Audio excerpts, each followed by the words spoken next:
मराठा समाज को कुणबी बताकर ओबीसी श्रेणी में शामिल करने से जुड़े सरकारी प्रयासों पर न्यायिक सवाल खड़े हो गए हैं। राष्ट्रीय ओबीसी मुक्ति मोर्चा की याचिका पर मुंबई उच्च न्यायालय की नागपुर खंडपीठ ने राज्य सरकार को नोटिस जारी कर स्पष्टीकरण मांगा है। 2 सितंबर 2025 और 25 जनवरी 2024 के विवादित जीआर को चुनौती देने वाली इस याचिका पर अदालत ने गंभीरता दिखाई है। मामले की अगली सुनवाई क्रिसमस अवकाश के बाद होगी। क्या कहना चाहते हैं?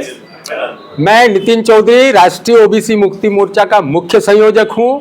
आज इस प्रेस कॉन्फ्रेंस का प्रमुख विषय था कि राष्ट्रीय ओबीसी मुक्ति मोर्चा की ओर से 10 सितंबर 2025 को माननीय उच्च न्यायालय मुंबई के नागपुर खंडपीठ में हमने एक याचिका दायर की थी।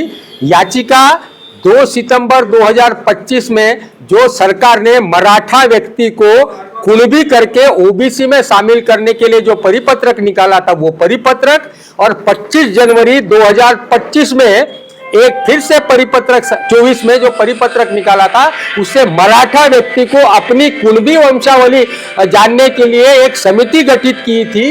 ये दोनों भी परिपत्रक, ये दोनों भी सूचना है, हमारा मानना ऐसा है कि ये अवैध है और जो इस संबंध के जो भी कार्य पद्धति सेट की गई है, उसके लिए कानून बनाया था 2000 में, उसके विरोध में जाने वाला है, उसका उल्लंघन है। इसके लिए हमने कहा था कि ये दोनों भी परिपत्रक रद्द किए जाए, इसके जो भी सरकार ने आदेश निकाले उसको स्थगित किया जाए।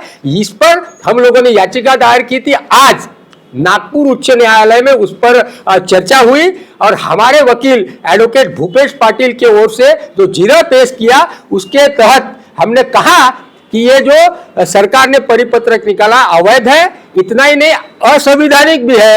ये हमने बात रखी।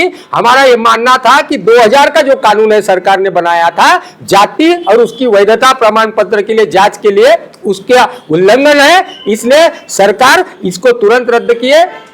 माननीय कोर्ट ने जो जवलकर साहब और चांदवानी साहब का जो कोर्ट है, युगल पीठ है, उसके सामने इसकी सुनावनी हुई और माननीय न्यायालय और माननीय न्यायाधीश ने इसको ये बात को सुना और तुरंत उन्होंने जो सरकारी वकील थे उनके समक्ष सरकार को इस बारे में स्पष्टीकरण मांगा है और उसके लिए सरकार को नोटिस जारी करने का उन्होंने उस हमारे जिरह में कहा है। हमारा मानना ऐसा है कि आने वाले ये जो छुट्टियां है, क्रिसमस की छुट्टियों के बाद में तुरंत इस पर फिर से सुनावनी होगी, ऐसी हमें आशा है।